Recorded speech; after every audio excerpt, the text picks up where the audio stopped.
In this video, we will look at comparing linear functions in word problems. Selma and Nico paint walls for a living. For each paint job, they each paint at a constant speed. So that tells me we're looking at a slope. And then take some time to clean up. So time to clean up is set, so that would be our y-intercept. The time it takes Selma to finish painting as a function of the total area to paint in square meters is given by the following function. So hours, because it says as a function of, the hours is going to be my y, and as a function of total area is going to be my x. So x is our independent variable, how much we have to paint, and y is the dependent because we have to know how much area to paint in order to figure out how many hours. And our function is s of a equals 0.07a plus 0.9. So let's just write that in terms of y and x. So we know that the function s of a is really usually our y, and that is equal to 0.07, and our independent variable is x. We're going to change the a into x, plus 0.9. If we look at it this way, we know that 0.9 is our y-intercept. And we said that earlier this was our cleanup time. And 0.07 is our slope.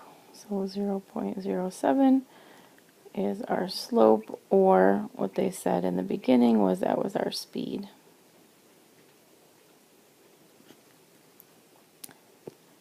The time it takes Nico to finish painting in hours as a function of the total area to paint in square meters is given by the following table of values.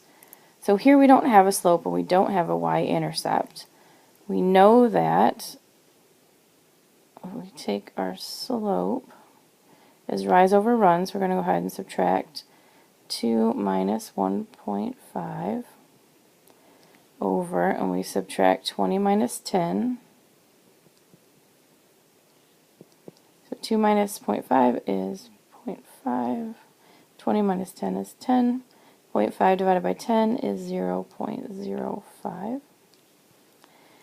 And we need to find the y-intercept, or the cleanup time. Well, we know that we go up by 0.5, so let's go backwards by 0.5, and I get 1.0. And let's go backwards by 10, and I get 0. So this is my y-intercept of 1.0. The question says, who takes less time to clean up? If we look at Selma, she takes 0.09 hours to clean up, and Nico takes 1.0 hours to clean up. Who takes less time? That's going to be Selma. And now if we look at who paints slower, we really have to understand what the numbers mean. So we have Selma is 0.07. But what does that really mean? So let's take a look at this. We know that slope is rise over run. And this is really 7/100ths, so we know that is 7 over 100.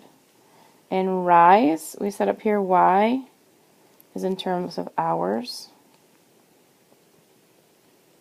And run, which is our x, is in terms of area, which we said was square meters. Now if we look at Nico, Nico is 0.05. So that means 5/100ths, and that is hours per meter squared.